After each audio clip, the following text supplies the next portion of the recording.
Hoje a gente vai fazer uma viagem no tempo, relembrar a história da Sessão da Tarde, um dos programas mais amados da TV brasileira e com mais de 50 anos de história, com personagens, filmes, momentos que marcaram não só a minha geração, como a sua geração também.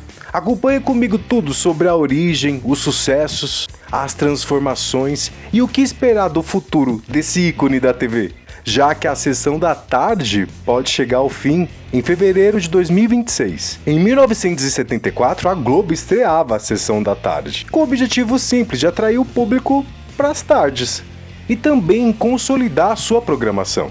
Nesse vídeo aqui a gente vai falar um pouquinho da história da Sessão da Tarde, que se tornou ao longo dos anos uma tradição brasileira, a influência de quem cresceu assistindo os filmes da Sessão da Tarde e, claro, uma lista imensa com os filmes clássicos que a gente cresceu assistindo na bendita Sessão da Tarde. Sessão, né, diz? Na Sessão da Tarde. Anos 80, como dói lembrar, mas no baile de garagem é onde eu quero estar. Entre sonhos e amores, a vida pulsar. Um conforto na memória que nunca vai se apagar. A Sessão da Tarde estreou em 1974. A ideia era simples, trazer filmes mais leves para ser exibidos à tarde. E logo, a Sessão da Tarde se tornou o quê? Uma tradição. Eu me lembro quando eu tava assistindo Elvira, quando passou pela primeira vez, ou a primeira vez que eu assisti na televisão, eu tava doente, não tinha ido pra escola, minha mãe tava passando roupa e eu tava comendo leite em pó com açúcar e água, e bem naquela cena que eu acho que todo mundo já sabe, mas eu não posso pôr, que senão o YouTube vai lá e pum em mim. Porque este é o jantar.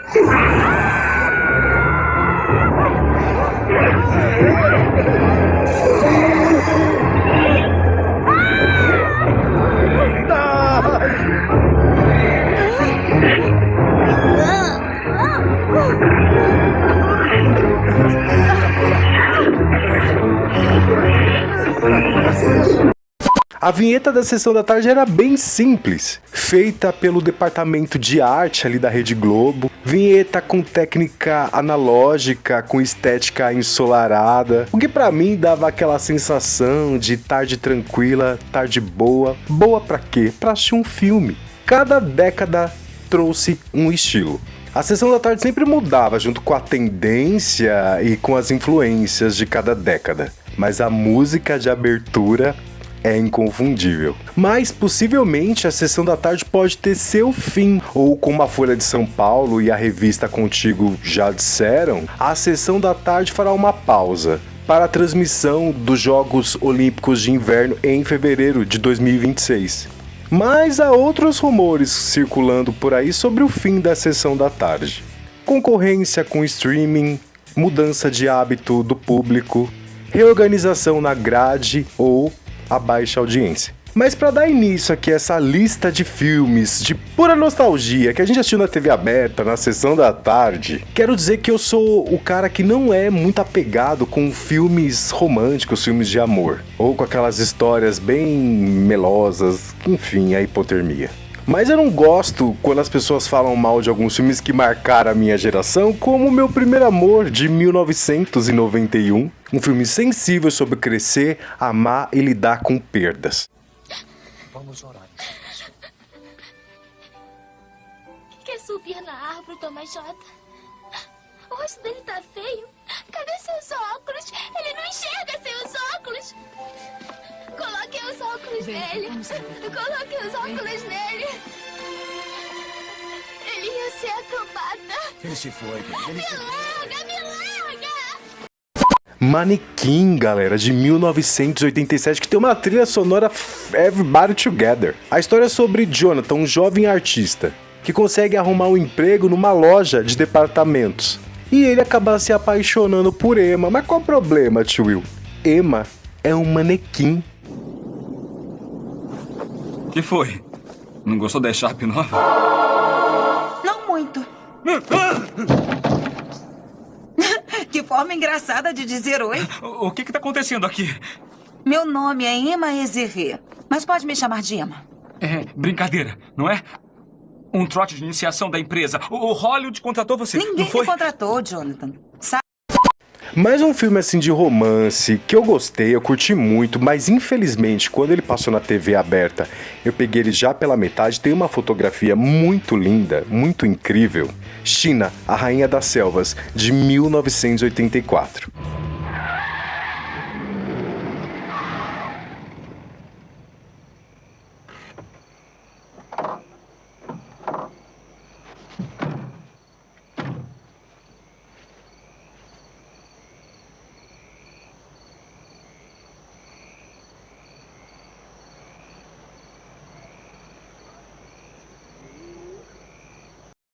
China é uma mulher que foi criada na selva africana. Ela tem uma ligação muito forte com a natureza e com os animais. Quando a sua terra é ameaçada por um grupo ali de exploradores, com interesses políticos e toda aquela parada sinistra que você já sabe, ela luta para proteger o seu povo e o equilíbrio ali da sua região.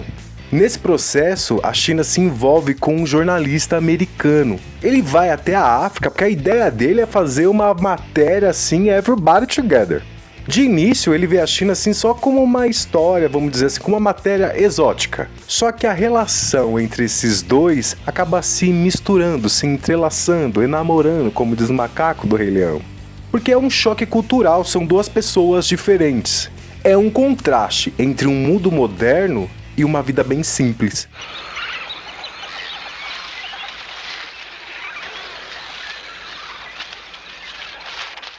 Atrás dessas colinas fica Zakuro, a primeira aldeia Zambuli. Meus pés ficarão mais velozes quando pisarem a terra sagrada. Está brincando? Mais velozes? Ah, é uma beleza. É quase um sonho. Mais de uma centena de vezes eu... Esse próximo filme pouca gente conhece. Se eu não me engano, eu tenho certeza, quase certeza que ele passou na sessão da tarde. É um filme bastante pesado, que é O Senhor das Moscas, de 1990. Se você quiser ter uma experiência mais imersiva, leia o livro antes de assistir o filme. Mas para começar, Will, quem é o Senhor das Moscas? O termo é carregado de simbolismo religioso, literário e psicológico.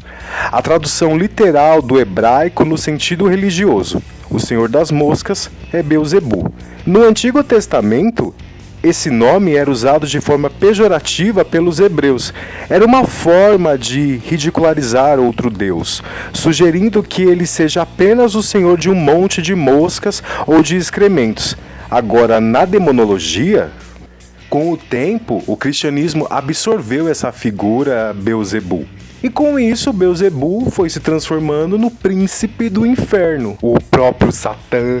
Em outras palavras, o Senhor da Mosca representa a decadência, o mal que se alimenta da decomposição. Aquilo que é tão perverso que é difícil até dar um nome. E por fim, é chamado do Senhor das Moscas. A história do filme acompanha um grupo de adolescentes que após a queda de um avião, eles ficaram isolados numa ilha deserta. Sem adultos, eles tentam ali se organizar para sobreviver.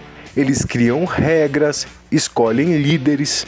No entanto, aquela busca por poder, eles acabam mergulhando numa espécie tão perversa de caos e de violência. É como se o lado desses adolescentes estivesse mais próximo do animal, como se eles se comportassem de forma primitiva. Se tem um filme que eu quero que vocês assistam é O Senhor das Moscas. Depois vocês me contam.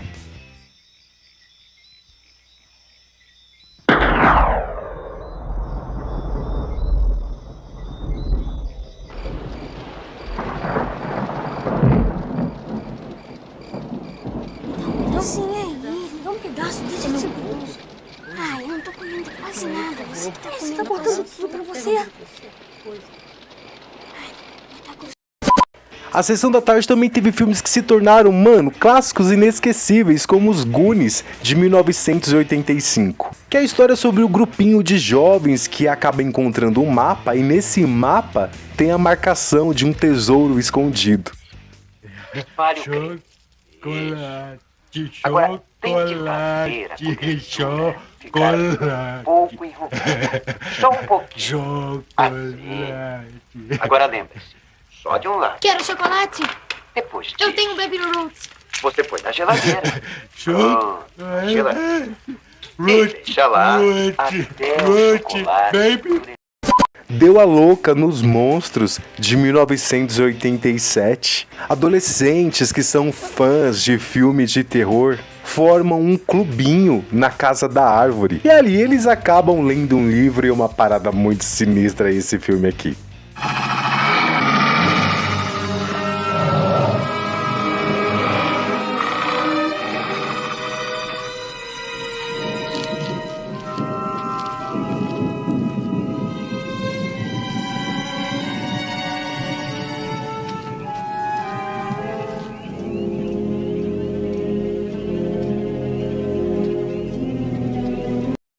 E os filmes com animais, tipo Bingo Esperto pra Cachorro, de 1991. Todo mundo curtia um filme de cachorro.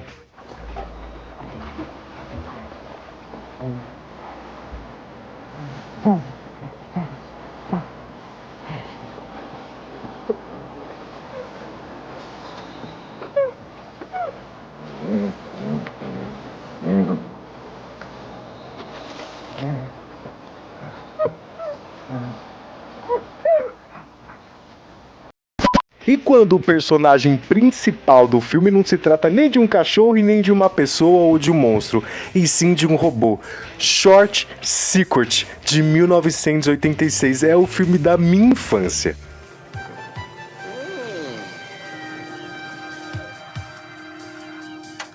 Preciso de dados. Dados.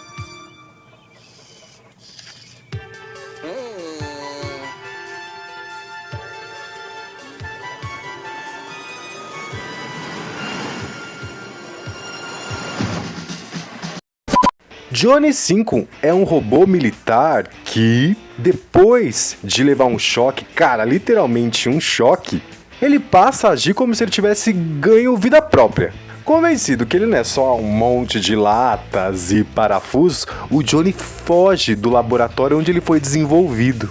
E ele acaba indo parar na casa de uma cuidadora de animais, chamada Stephanie. Quando ela descobre que aquela criatura que ela acabou de ver ali não se trata de um alienígena, ela acaba denunciando o Johnny 5 para o laboratório da onde ele fugiu. Porém, o Johnny acaba lendo vários livros e adquirindo muito conhecimento durante esse período. E ele descobre que o exército quer prender ele, capturar e desmontar ele. E pro Johnny, desmontar é morrer. Mas pros dois cientistas que desenvolveram o Johnny 5, o Johnny é só uma máquina que não pode pensar, não pode ter sentimentos, não pode nada, que não sabe a diferença entre viver e morrer. Esse filme acabou com o meu psicológico lá nos anos 90.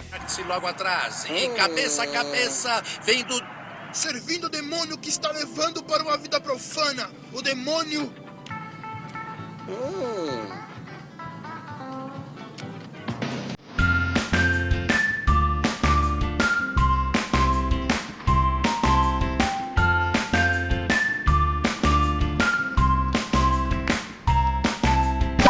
Não era sempre, mas a Sessão da Tarde também exibia alguns filmes que era voltado para as crianças, para o público infantil. Ah, cara, vai falar que você não assistiu Pestinha de 1990 na Sessão da Tarde. Não posso acreditar. Uma vez ao menos se comportou? Obrigada, senhor.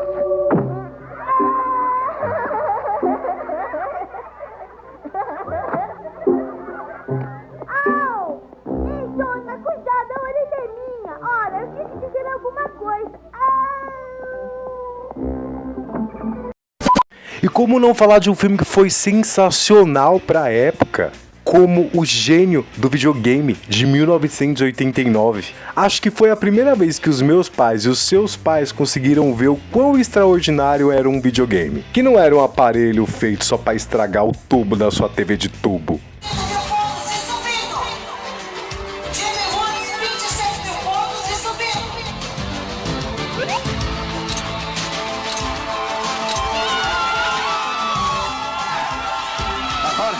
Ele já é nosso.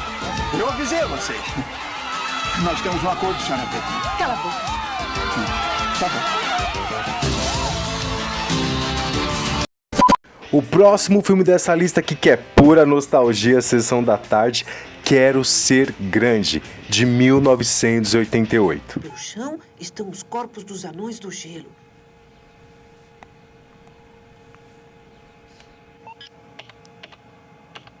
Desintegrar o mago. Você quer desintegrar o mago? Josh! O que você acha que eu quero fazer? Precisa levar o lixo pra fora. Só um instante! Ativar o raio. A história é sobre Josh, um menino de 12 anos. Frustrado por ser pequeno demais para tudo aquilo que ele considera importante. Depois de um dia decepcionante, o Josh encontra uma máquina misteriosa. É uma espécie de máquina de desejos que está dentro de um parque de diversões. O Josh, sem levar muito a sério, ele acaba ali fazendo um pedido para tal máquina misteriosa. Qual é o pedido? Eu quero ser grande. E tudo aquilo que parecia ser uma bobagem, uma grande besteira, acaba se tornando realidade. Literalmente, a vida do Josh muda do dia para a noite, ou da noite para o dia. Porque esse desejo se realiza de uma forma inesperada. O Josh acorda com a aparência de um homem de 30 anos, mas com a mentalidade de um menino de 12. Daí ele vai percebendo que todo desejo traz algumas consequências e que nem todo sonho é tão simples quanto parece.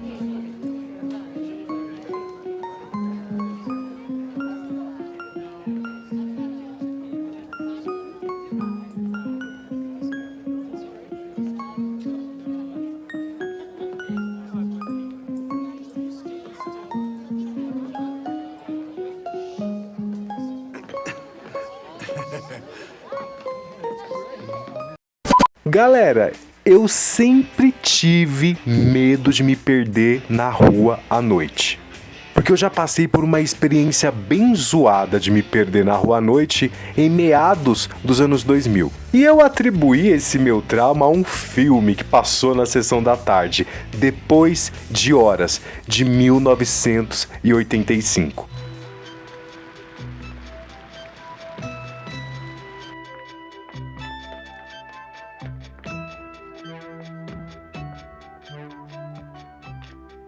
Como chove, né?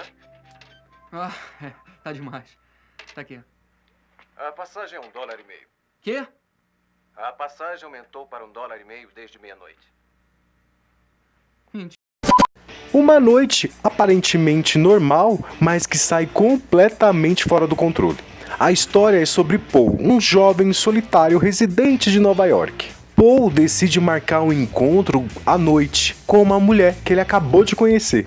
Esse pequeno impulso leva a uma série de acontecimentos estranhos e cruéis. Eu digo até que parece um sonho lúcido ou até mesmo um pesadelo real. Paul tá preso numa madrugada que só quem se perdeu sabe que parece que nunca vai ter fim. Ele vaga pela cidade como se ele estivesse tentando sair de um labirinto. Sabe, coisas cotidianas, situações comuns? Depois de Horas, de 1985, consegue transformar situações aparentemente simples no puro inferno de uma forma simples e inquietante. Esse medo de estar perdido na rua à noite, numa espécie de mundo que só existe durante a noite, durante a madrugada. E o que parece é que a noite em si conhece todos os nossos limites, muito melhor que nós mesmos. Você voltou. Hoje em dia, isso é algo a ser recompensado e presenteado.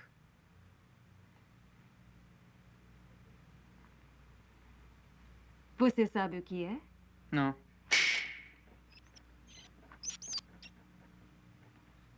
Isso é um peso para papel feito de gesso e nata.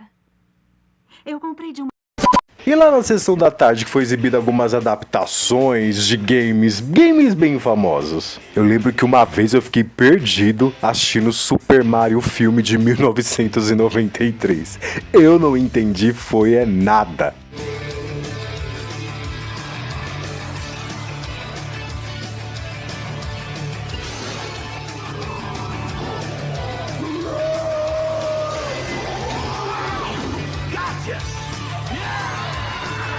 Oh!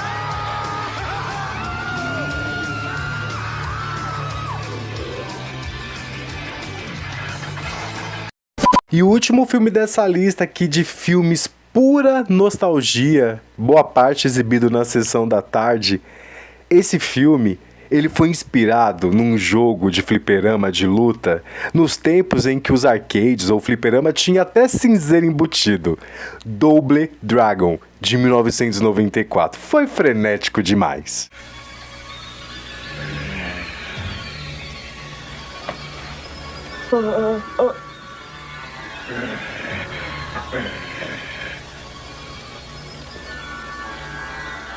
Vamos dar fora daqui. Ha! O último dos moicanos! Vão, corram, seus babacas! Fujam! No futuro caótico, após ali um grande desastre, os irmãos Jimmy e Billy dominam as artes marciais, porque eles precisam proteger a metade de um medalhão mágico. Só que tem um cara bem frenético do mal que tem a outra parte desse medalhão mágico. A ideia é unir essas duas partes desse medalhão mágico, desse artefato mágico, para conquistar um poder e dominar uma cidade. Só que agora os irmãos Lee precisam proteger esse medalhão.